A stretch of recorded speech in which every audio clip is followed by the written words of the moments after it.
Can you see that? I mean, I really snapped. I didn't have to, but I did. What's good, guys, and welcome back to my channel. Oh my gosh, I'm so excited to be back home out of the crusty dusty dorms and filming this video. So I've just finished my first year of college, and my one thing I have to say is if you think you're not gonna gain 15 pounds, think again, because you will. But today I wanted to show you guys my work from my second semester at college. If you haven't seen my video from last semester's work, go ahead and just check out the description. I'll also have it linked at the end of this video if you want to go watch that. For now, I'm just gonna go ahead and get right into it. This past semester I took a sculpture class and a drawing class. I'm gonna go ahead and do my sculpture work because I don't have any of it here with me. I'm just gonna insert pictures. I took a sculpture class last semester, technically 3D design. This time I took fundamentals of sculpture, and I thought I was gonna enjoy it as much as I did last semester, and I really didn't. I don't know, I was just struggling a lot. So the first project is this one. The project was we had to construct a basic table and then deconstruct the table and turn it into something else. I didn't really do that. I just kind of like destroyed the table a little bit.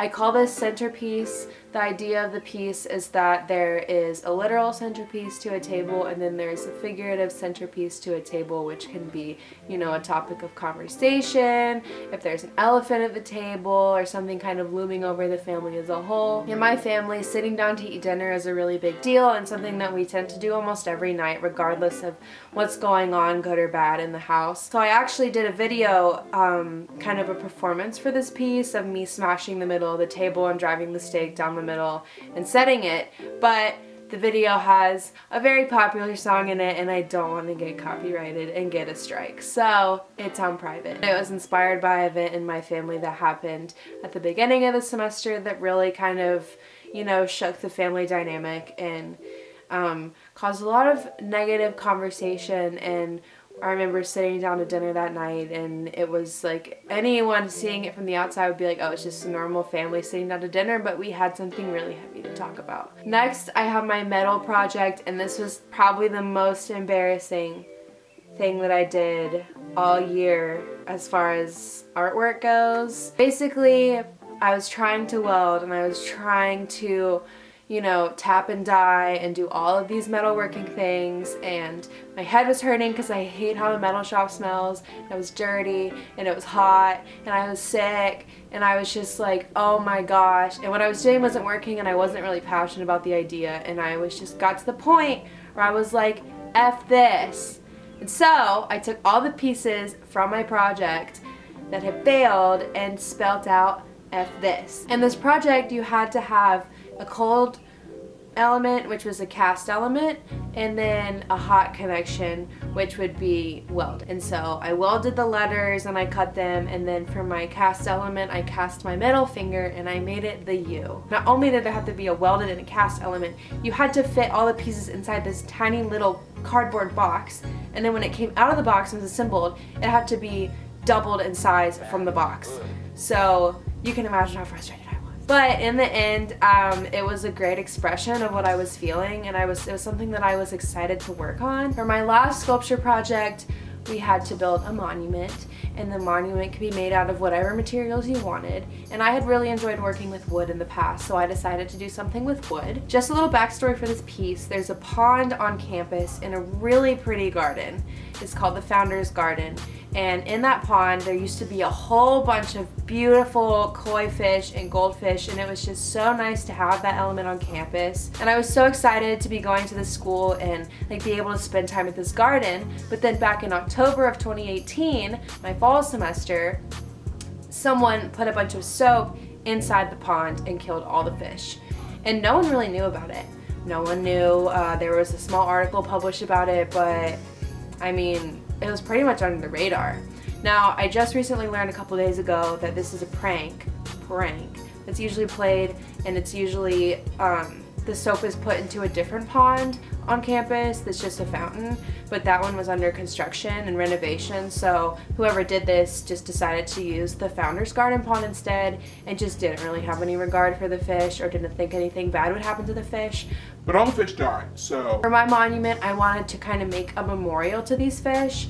So I used this shape that's from Japanese culture. It's called inso, and it's basically a circle with a hole in the middle, kind of like a thickened O shape, and it kind of represents the continuation of an idea, of a thought, like transcendence to a higher meaning, a higher presence, maybe these fish just going up and continuing their next stage of life in heaven.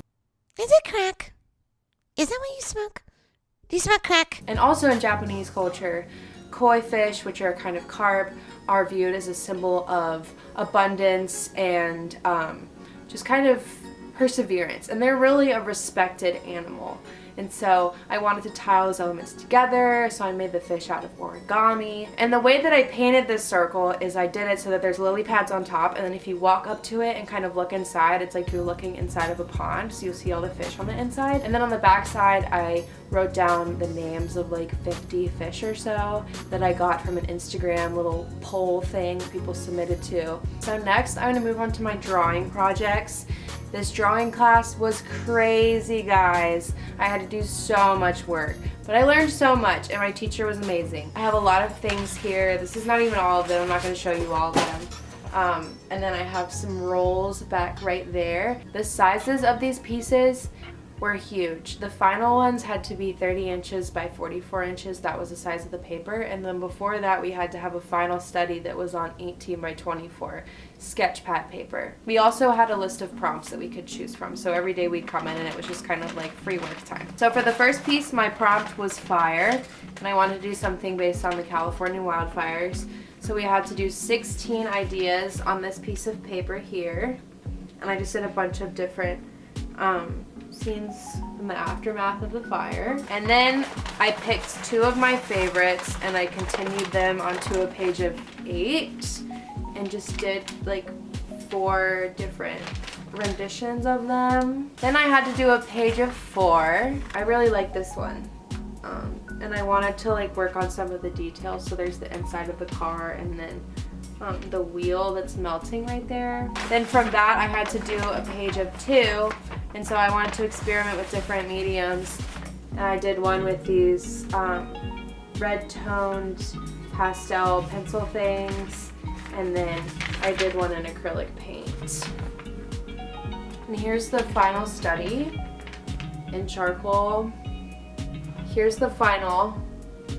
So we didn't have to do that many studies after that first time, thank God. I don't know if I would have survived through that. For my next piece, I did this one right after I'd gotten back from spring break in Arizona, and the prompt was cavern. So I did Antelope Canyon in northern Arizona. Here's the study. There's the final piece. This is my pair of scissors. And then we also had another project that we had to do with that object, and it helped us kind of learn different movements of art. We had to do 16 different art movements and incorporate our object into those styles and then put them on a piece of paper. I'm not going to go in depth into what these movements are. I just wanted y'all to get a look at it because I spent a lot of time on it and I'm really proud of it. Next prompt was nest. And I had this vision for a really gloomy scene with a bird's nest. Just some really bright eggs. So that's what I did with this one. It's charcoal and white charcoal and then some ink wash in the background. And then the eggs are in colored pencil, I believe. Here's my final piece. I'm gonna frame this one. I just finished spraying it with fixative and I'm super proud of it. Here, I'll get in close. Check it out. Now my last project, my favorite by far. I don't have the final study for it because it was half done and I just threw it in the trash on the way out of the class. The last prompt was some of my favorite things, and I did a drawing of a snake, and I did it really photorealistic because that's what I used to do all the time, and it's just so satisfying to me. And I also just really love snakes. This is my snaky boy. This is done with ink wash and charcoal and micron pin. Let me just get in here real quick and show y'all these scales that took me 4 hours. Can you see that? I mean, I really snapped. I didn't have to, but I did. That's it for this video. If you liked it, give it a thumbs up and subscribe to my channel down below. I have some products that I want to show you guys that I made that I'm working on selling. I have a big cartel shop, and I also have a Depop page that these things will be listed on either one of those or both of those. I have these really sick fluid art keychains. They look like this. Yeah, I have these keychains. I have a bunch of different colors, different patterns. Here's another. Super cute. They're covered in varnish, so they will not scratch or peel off. I have one on my keys right now. It's so cute and so durable. And they're $5. So I get some love and you get a sick keychain, okay? Also, up on my website, my big cartel shop, linked in the description below, I have some stickers. I got these boys right here. I had them up on my Twitter. People really like them. They're weatherproof, waterproof, sunproof. You can put them on your car, you can put them on your water bottle, your laptop, your sketchbook, really wherever. And those are $5 as well. So if you want one, go check it out. Last thing, special announcement, an incentive to stay subscribed to me or to subscribe for future videos. I will be spending the summer in Italy. Woo! I'm studying abroad this summer in Italy. I leave June 6th and I come back August 2nd, and I'll be taking art courses out there, and I'll be in the city of Cortona, which is a mountain town in Tuscany. And so I'm hoping that I can put out a good bit of content for you guys. I'm going to be super busy with school, and we go on a field trip every Saturday. But I'm going to try my best because I want you guys to share in this experience with me. That's it for real. I hope you have a great day. Mwah. Peace out.